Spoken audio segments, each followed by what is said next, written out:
Paz do Senhor, meus irmãos, em Cristo Jesus. Deus abençoe por vocês estarem aí prontos já para aprender a palavra de Deus.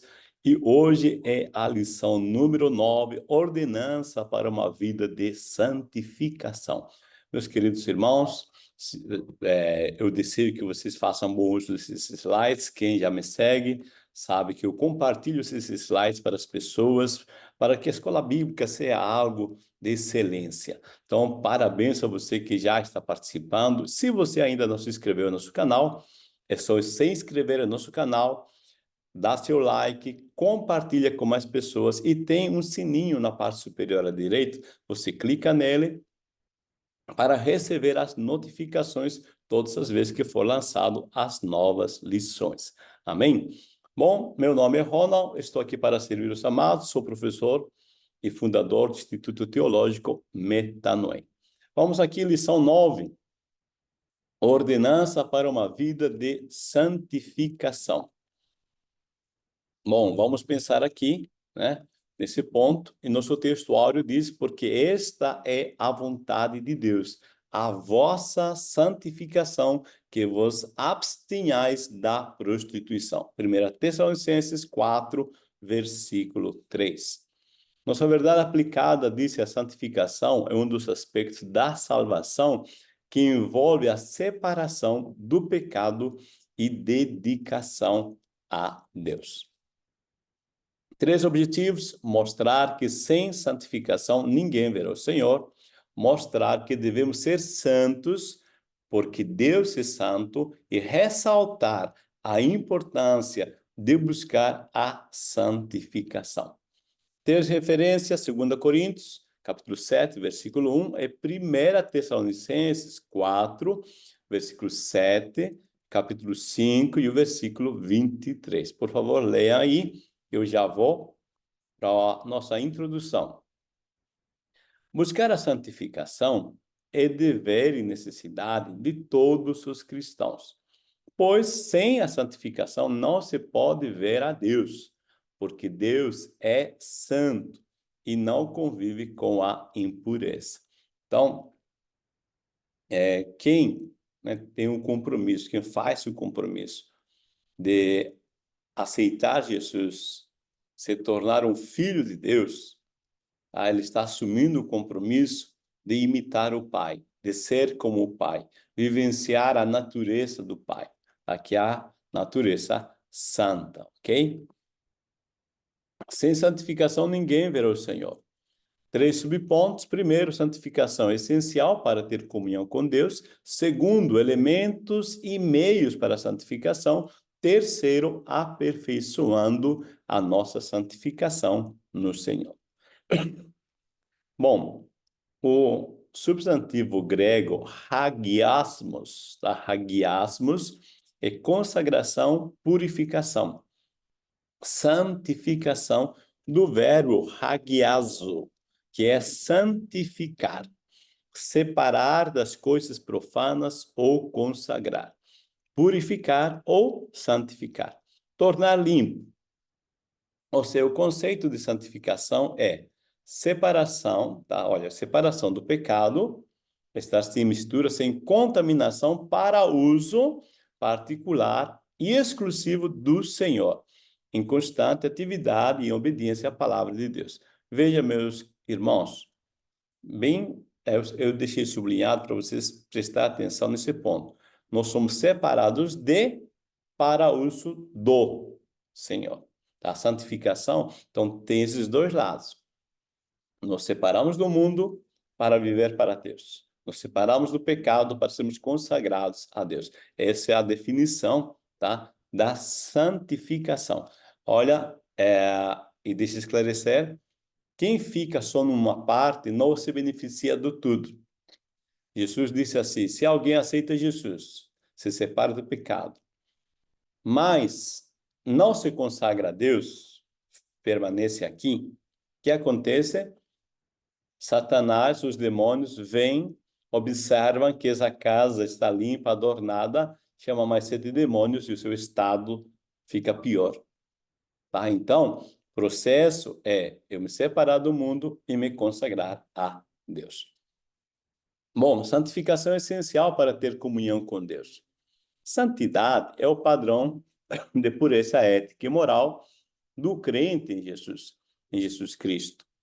Santificação é um processo que se inicia no novo nascimento. Se estende por toda a vida do cristão. Quem rejeita a santificação, rejeita o próprio Deus, porque Deus é santo. A sua santidade abraça o pecador, mas abomina o pecado. Estamos no mundo, mas nós somos do mundo. Amém? Bom, então nós temos, a santificação tem 3 pontos, tá? Se chama santificação inicial, quando aceitamos Jesus. O que acontece? Quando você aceita Jesus, quando uma pessoa aceita Jesus, as coisas velhas são passadas, tudo se fez novo. Ou seja, Deus nos olha totalmente sem nenhum pecado, limpos, puros, lavados pelo sangue de Jesus. Santificação inicial é o processo. Agora, a partir daí, que as coisas velhas se passaram, tudo se fez novo, aí começa um novo caminhar, um novo processo. Então, a santificação progressiva, chamado, ok? Então, primeiro ponto, entender isso. Aceitamos Jesus, as coisas velhas se passaram, tudo se fez novo. Em relação aos nossos pecados, Deus não se lembrará mais deles, ok? Maravilha. Agora, lembre-se, a matéria também eu falei, né? Que é nós, tá? Temos aqui pensamentos, temos memórias, temos hábitos, crenças, valores que não se alinham com a nova vida. Aí, então, nesse processo de santificação progressiva, eu vou trabalhar essas questões, ok? Então, o novo nascimento, né? É a forma, tá? De nós iniciarmos esse processo. Elementos e meios para a santificação, né? Como é que eu vou, que meios vou usar, né? Que ferramentas vou usar para eu aperfeiçoar minha santificação? Primeiro, aliás, nós temos vários aqui, mas primeiro é a palavra de Deus, né? Que nos santifica. Vós já estás limpos pelas palavras que eu vos tenho falado, disse Jesus. Então, quando eu leio a palavra, é mais ou menos assim. Vamos fazer de conta que isso aqui é um espelho, tá? Quando eu olho no espelho, eu vejo como estou, né? Se está sujo alguma coisa, se tem que arrumar o cabelo, né? O espelho me mostra. A palavra de Deus também é assim. Às vezes, eu penso que estou joinha. Às vezes, eu penso que está tudo certo. Mas quando eu me olho na palavra, no espelho da palavra, aí eu percebo o que eu preciso melhorar na minha vida. Tá? Então, a palavra é um meio de santificação. O sangue de Jesus Cristo nos purifica, isto é, quando eu creio que Jesus levou sobre si os meus pecados, né? Essa é uma forma, né, de nós termos a santificação. O Espírito Santo nos convence do pecado, da justiça e do juízo, claro, isso mediante a palavra, tá? A dedicação à oração, que é comunhão, a vigilância, que fecha as brechas, amar a justiça, odiar a iniquidade, tá? E aí há 2 pontos importantes, tá? Naquele mesmo processo da santificação que eu disse. Então, eu vou amar a justiça e odiar a iniquidade, os 2 pontos. Então, eu odeio a iniquidade, eu amo a justiça. Tá? Eu foco em amar a justiça, odiar a iniquidade, ok? Modificar a carne com seus prazeres, ou mortificar a carne, e os filhos de Deus são santificados mediante a fé. São elementos, tá? Temos vários elementos, né? Cada um deles devemos usá-los, né? São pontos para nos pensarmos quando a gente quer mais a santificação. Aperfeiçoando ainda a santificação no temor de Deus. Paulo chama a atenção dos irmãos na segunda carta aos Coríntios, capítulo 7, versículo 1. Ora, amados, pois que temos tais promessas, purifiquemo-nos de toda a imundícia da carne e do espírito, aperfeiçoando a santificação no temor de Deus. Porque por que precisamos buscar a santificação? Bom, quando nós lemos um texto, sempre nós recorremos ao contexto, tá? Veja o que Paulo está dizendo aqui. Ora, amados, pois que, está dando uma razão, temos tais promessas, purifiquemo-nos de toda imundícia da carne e do espírito, aperfeiçoando a santificação. Então, que promessas ele está falando? Qual a motivação que me pode levar à santificação? Aí nós voltamos. Como estamos, quando Paulo está nos colocando esse ponto, né? Tais promessas, está falando algo que ele falou anteriormente. Aí vamos a 2 Coríntios, capítulo 6, né? Ao capítulo anterior, tá? Versículo 16, 18, tá? 16 e 18, você pode ler todo, né? Eu coloquei aqui a parte mais específica. Veja o que diz lá. Diz que nós somos o templo de Deus. Agora, e eu serei para vós pai, e vós sereis para mim filhos e filhas, disse o Senhor Todo-Poderoso. Olha o que está dizendo aqui. Qual a promessa? Se você ler esses versículos, vai falar de várias questões, tá? Que devemos buscar a santificação, vai pontuando algumas questões, e diz assim, se vocês fizerem tudo isso, eu serei para vós pai, e vós sereis para mim filhos e filhas. Ou seja, a promessa é esta. Tais promessas temos. Se eu viver em santificação, em consagração, eu vou viver o estado de filho. Ter Deus como pai e eu me ver no estado de filho. Tá? Então, essa é a maior promessa aqui que nós temos. Por isso, devo aperfeiçoar a minha santificação. Tá? É outro ponto, né, da filiação, mas é importante a gente entender que a maior promessa que temos aqui, a maior motivação é nos desfrutar da natureza divina.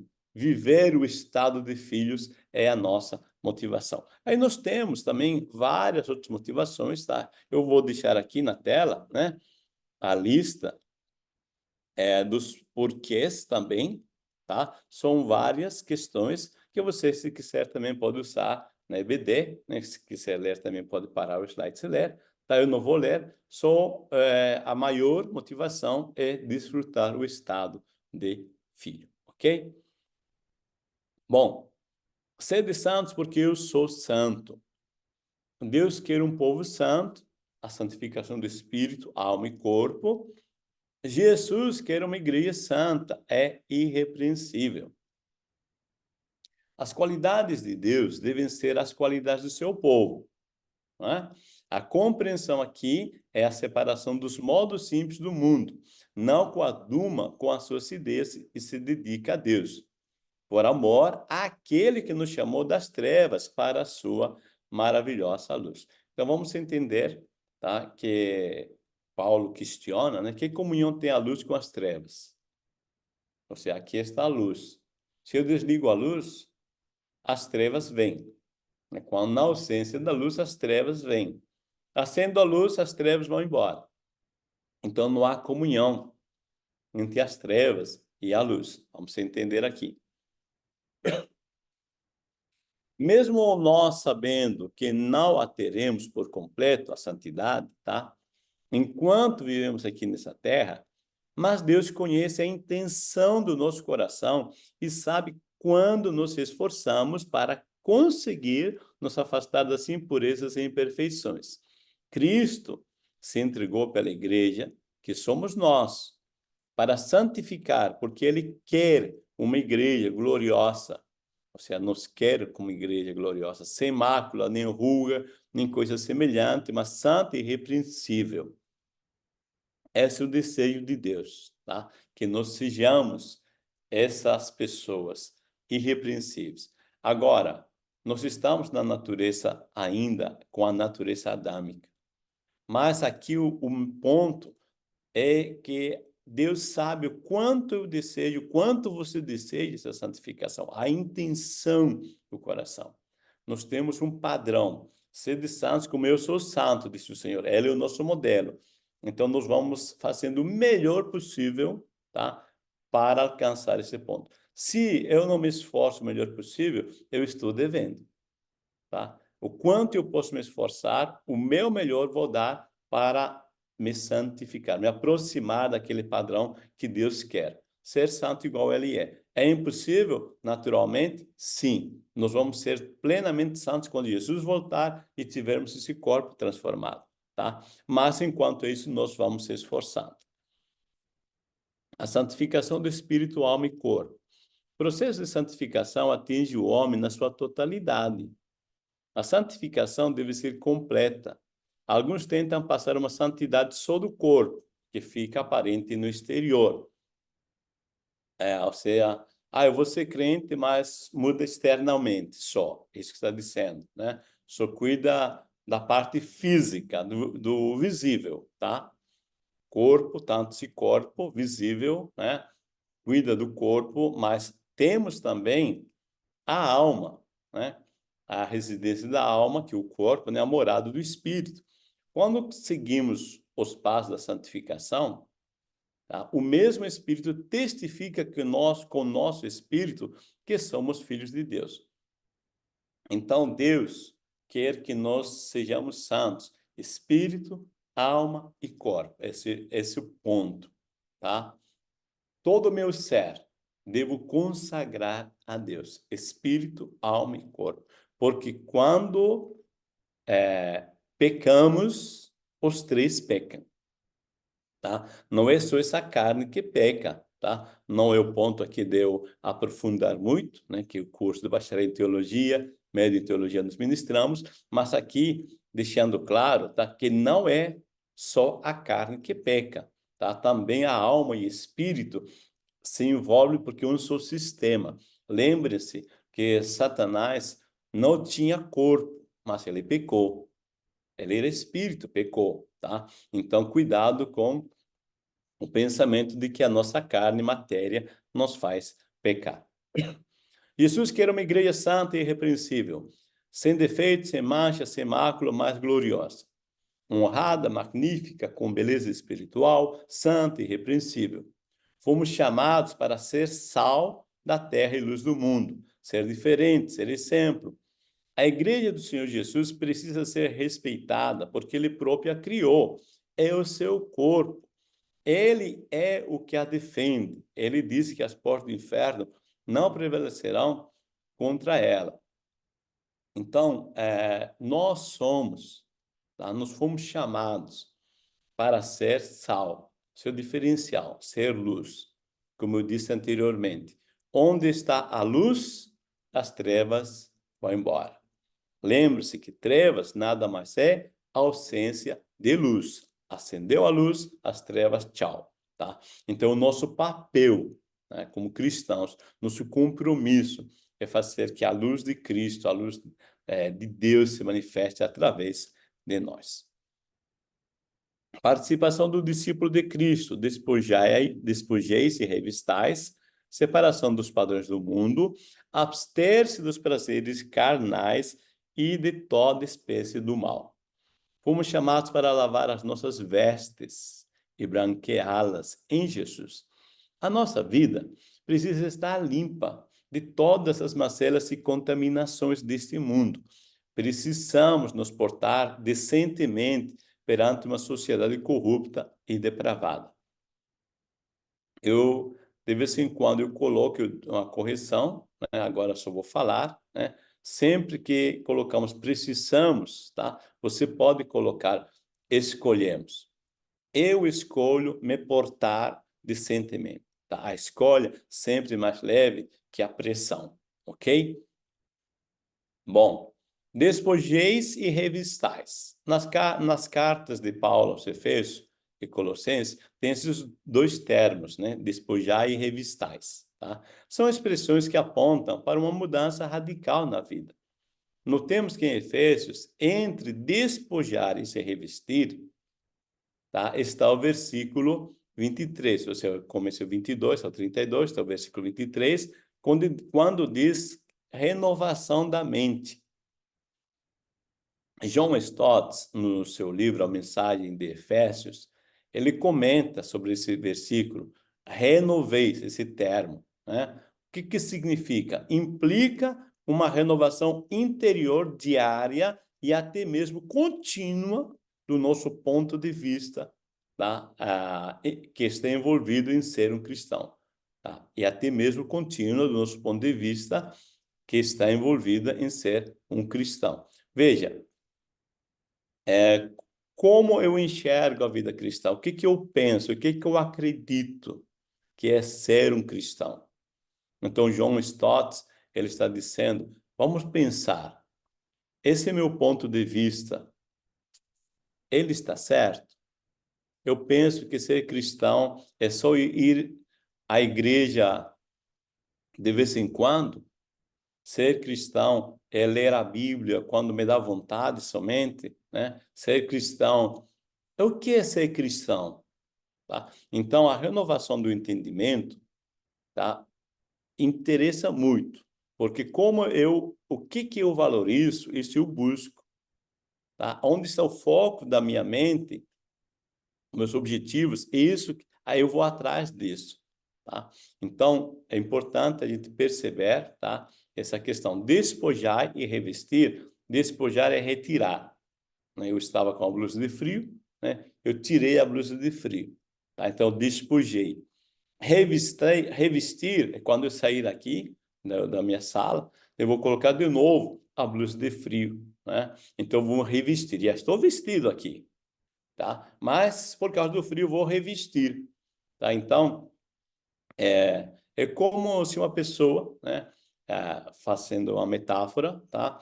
Ela está com a roupa suja, vai tomar banho. Claro que não vai vestir a mesma roupa suja, né? Se for tomar banho, então vai tirar a roupa suja, vai tomar um banho e vai colocar uma roupa limpa, tá? Esse é um processo que é nosso papel. Deus não faz isso.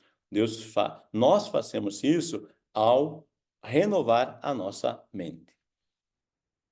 Separação dos padrões do mundo. Não podemos estar na mesma forma e receita do mundo, ou nos amoldar aquilo que o mundo faz. Justamente, Romanos 12 nos fala da transformação do nosso entendimento. A Bíblia diz que o mundo, quando fala mundo em Romanos 12, é sistema de crenças e valores contrários à vontade de Deus, tá? É o mundo, aí o mundo das ideias, das filosofias, das crenças e valores. A palavra mundo, no grego, são 3 tipos de mundo, tá? Aqui, mundo é o sistema de ideias. Às vezes, mundo é natureza, às vezes, mundo são pessoas. Então, no grego, o contexto nos ajuda a entender melhor isso e as definições. Mas aqui, então, está falando transformar-vos, né? Ou seja, que nós não vos conformeis com este mundo. Não pensem do jeito que o mundo pensa, não acreditem do jeito que o mundo acredita, não valorizem aquilo que o mundo valoriza. Esse é o ponto. Por quê? Todas essas filosofias, formas de pensar, de valores, estão influenciados pelo maligno. Tiago diz que quem quiser ser amigo do mundo constitui-se inimigo de Deus. O escritor aos Hebreus diz: deixemos todo o embaraço e o pecado que tão de perto nos rodeia. Veja, há coisas que não são pecados, mas são embaraços. Há coisas onde às vezes as pessoas dedicam muito tempo, mas essa dedicação a isso não lhes aproxima de Deus. Então, isso é um embaraço. Tudo que te distancia, tá, daquilo que Deus quer para a tua vida, isso é um embaraço. Então, pensa bem, tá? Quanto de tempo você investe, né, na tua comunhão com Deus, na palavra, na oração, tá? Na televisão, né, nas mídias sociais, o quanto você investe em cada ponto. Perceba onde você precisa diminuir, onde precisa aumentar, tá? Para você não se alinhar com as formas de pensamento do mundo. Abster-se dos prazeres carnais e toda espécie de mal. Na verdade, precisamos não só afastar-se do mal, mas abster-se de toda aparência do mal. Devemos fugir de tudo aquilo que nos envergonhe, de tudo aquilo que fira a nossa boa conduta cristã, de tudo que impeça a nossa comunhão com Deus, do jugo desigual com os ímpios. Mesmo que eu possa fazer, se não edifica, posso deixar de fazer.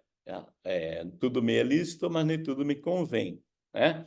Veja, então aqui o nosso autor coloca Tessalonicenses, tá? Aparência, né? Por que é importante a gente fugir da aparência? Para não escandalizar os outros. Às vezes para você está tudo bem, você sabe ter o compromisso com Deus, mas a aparência não é boa. Então, deixe de lado, né, esse comportamento para não gerar escândalo aos outros, né? Porque os outros foram comprados pelo sangue de Cristo. Então não vamos gerar escândalo. Mesmo que eu possa fazer, se não edifica, vou deixar de fazer, né? Paulo dá uma metáfora na época, né, que havia irmãos que não comiam carne. Então, diz, se teu irmão se escandaliza porque você come carne, não coma. Não por causa de você, mas por causa do teu irmão. Então, é para não escandalizar, porque esse irmão foi comprado com o sangue de Cristo. Amém?